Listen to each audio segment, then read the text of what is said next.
Being a feminine woman, it is such a challenge in today's day and age, and it seems like women are being shamed and put in a corner to some degree when they're truly trying to tap into those character traits. And in this video today, I would like to share with you how I tapped into my true femininity. And for sure, I always had it in me, just like you always had it in you. It's just for some of us, it's more on the surface, and some women embrace it and are not ashamed of it and are truly basking in it. But some of us feel a little bit more secluded when it comes to actually showing our true personality, our true femininity, our true vulnerability. So I'm gonna share with you a couple of tactics, how I did it, how I tapped into my femininity, how I, to some degree, calmed down my nervous system, not to 100%, but still, being in my feminine era, in my 40s, I definitely discovered the benefits of truly being who you are. So first, you need to acknowledge that just like any other character trait, not being able to tap into your true femininity, it's just like a habit. And in order for your new self to be born and for new character traits to be born, your old self needs to die. The old habits, the old views on how a true feminine woman should be, or maybe you never had those traits. So in order for a new version of you to be reborn and a new personality to come out, old personality needs to die, even if that means letting go of certain things that surround you, certain clothes, certain people. We're gonna get into that a bit later. As much as you're trying to hold on onto that old version because you've lived with it probably for years and you're got comfortable with having the masculinity trait overwhelm and overpower your femininity traits. And in general, I am 100% guilty of that. I feel that most of the time I'm trying to really be more masculine because I was a single mother for such a long time. I tried to incorporate being a father and a mother, but I read somewhere and it really stuck with me that children need one healthy parent and they will learn from that particular healthy parent more than if you're trying to incorporate two parents in one. So if you are a mother and you are a single parent, then be a mother, be nurturing, be loving. Don't try to become a man in their life, because that is just going to confuse them, especially if you're raising girls. That's just going to send the wrong message that a woman should be more masculine. As if you're raising boys, they will have to have a different influence in their life in order for you not to lose your true personality and your true femininity while you're raising your children. If you are a man and you are raising your children from a man's perspective, again, try to stick to a true manly personality, masculine personality. And feminine personality can be from someone else, from aunts, from sisters, from grandmothers. But don't try to do it all at once. Going back to women, this is why we are stuck in this mentality, because we are trying to incorporate two personalities into one. So you need to let go of one of them for sure. So one of the tricks that I learned, and I heard one of YouTubers actually pointing it out, that you need to actually embody that personality. If you want to become more feminine, it's kind of a fake it till you make it approach. You need to try and act it out. You know, like actors, when they're getting a role and they're really embodying that particular persona, this is how you need to embody that true feminine personality. Otherwise, it's never gonna emerge if you're going to just make it as different little habits. You need to actually feel that this is a part of your personality and it's not something that you just have it as a role. And as you are performing and as you are showing your true feminine personality, it's going to become a habit. If you're going to change your outfits and maybe start wearing more dresses and put your hair down more and not necessarily always have it in a ponytail or in a bun. Hair down. Try to maintain it in proper length so you don't have to worry too much about it. But hair down is one of the feminine traits. 100%. Even for mothers, you can still do all that, not to the excess of spending less time with your loved ones and just putting yourself first. But I'm sure each and one of us can find the time of the day to actually nurture that feminine side within ourselves. And that is going to really send the right message to women around us and to girls, if you're raising any, to teenagers, that a true feminine woman always puts herself first. Even if she has children, you can always incorporate your children into your routine. I have another video about this. You can check it out, how I incorporate my children into my night routine. But generally, and I learned that the hard way after being in a relationship with a narcissist, and I was so jealous that that particular person could put themselves first, no matter what, no matter the circumstances. This is exactly how it should be with you. If you really are trying to be a feminine woman always puts herself first, no matter what. You have to celebrate feminine strength, and it shouldn't be seen as a weakness, because it's a strength to be a nurturing parent, to be a resilient parent, to have compassion, to have empathy. These are all strengths. I don't see it necessarily, and you should not see it as a weakness, because what might seem to the outside world as a weakness is one of the main character traits of a true feminine woman. Self-expression. And I know we tend as parents, and if you are a parent, if you're a mother, we tend to get rough and, a little bit edgy around certain people or around our children, which again is not always a bad thing, and you cannot always control it. But try to see yourself from a different angle and how it looks when you're coming across as a more masculine woman as opposed to feminine.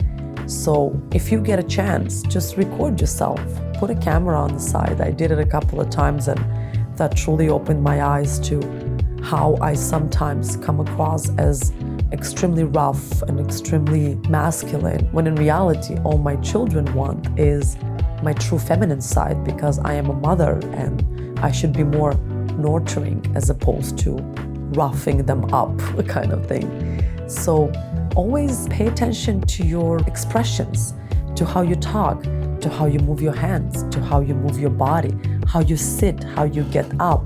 How you come across is very important. And if you're going to really catch yourself on these things and slow down and observe how it looks to the outside world, how you come across to the outside world, you're going to teach yourself how to slow down and how to make those movements less sharp.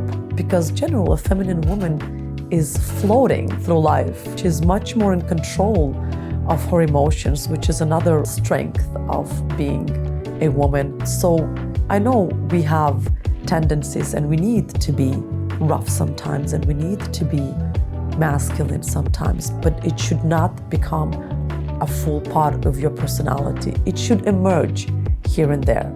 So you should not be in your masculine era and your feminine part to emerge. It should be the other way around. If you're a woman, you should bask in your femininity, and your masculine traits should come out here and there, but not on regular basis. So observing yourself, if you get a chance to record yourself just in a normal, regular interaction with your children, with your partner, with whoever, and then just watch that. It's such an eye-opener. Cultivate emotional intelligence. And what I mean by emotional intelligence, even if you are trying to run a business and be, a boss babe, try to tap into your feminine energy by reading more feminine books that's going to teach you how to be that goddess around everyone else, how to have goddess tendencies, feminine tendencies, how to tap into your creativity, because we women tend to really simmer it down and think that creative people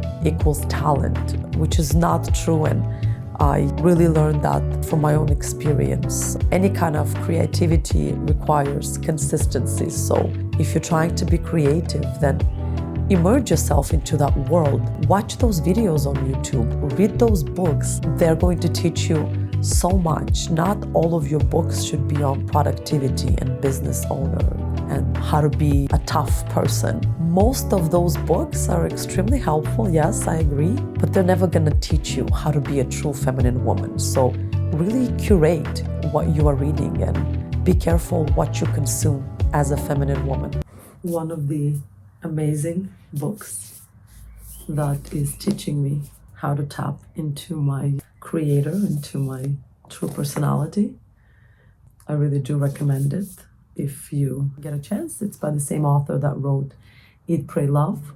And I really do resonate with this book. So every time I get a chance, I would just sit and read. Incorporate feminine rituals. Even if you're a mother, even if you have children, you can always integrate them into those rituals. I try to do it with my daughter, whether it's meditation, whether it's stretching, whether it's hair care, face care, any kind of care that you are having as a feminine woman should really be set as an example for whoever surrounds you and whoever sees when you're going through those rituals. And that is definitely going to teach your girls, if you're raising girls, how to be more feminine. Maybe that's going to teach them how to calm down their masculinity and amp up their femininity. You want to do some sit-ups with mommy? Oh, I like your tapachki. Come, show me. Oh, where are you going? You look so cute. You want to do it with mommy? Let's go. 3, 2, 1. 2, 3. Bravo, Angelina. So those rituals should always belong to you and be a part of your day-to-day routine. Never skip on those, whether it's reading 10 minutes book about how to become a feminine woman, or doing a face mask, or having a tea, or taking naps throughout the day is definitely one of the most important traits of a feminine woman, because you need to be rested, you need to be calm, you need to be collected, and for that you need to, rest. And it was proven by science that women need at least an hour to 2 hours more than men. So don't take advice from men, take advice from women. Whatever you are doing in the comfort of your own home, don't necessarily wait for everyone to go to sleep. You can do it amongst everyone else in the house, and people are going to learn to respect and give you space if you do it on a regular basis. Trust your intuition and your gut. It was proved that our gut has its own brain cells, so there must be a reason why women have such well-developed intuition. And as a woman, the more you tap into your femininity, the more you should trust your intuition when it comes to any kind of decisions, any kind of steps that you take in your life. You should really, really try to connect with yourself and really listen to what your body is telling you, especially if you are a healthy person who takes care of herself, which you should, then you will definitely have a healthy brain cells in your gut.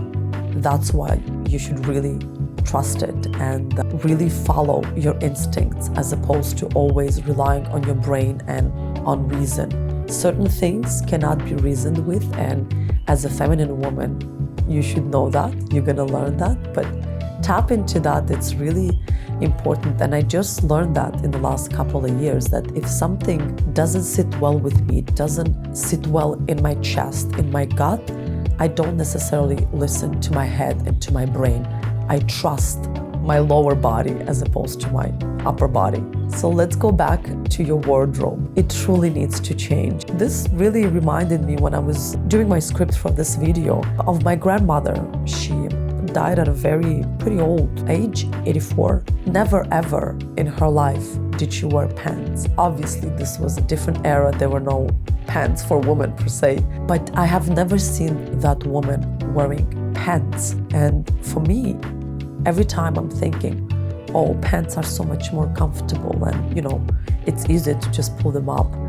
I'm not talking about when you work out, but putting on a nice flowy dress, doing your hair, doing a little bit of makeup, or putting on a skirt, your wardrobe really should express your femininity. Getting rid of dark colors is definitely one of the main things I did.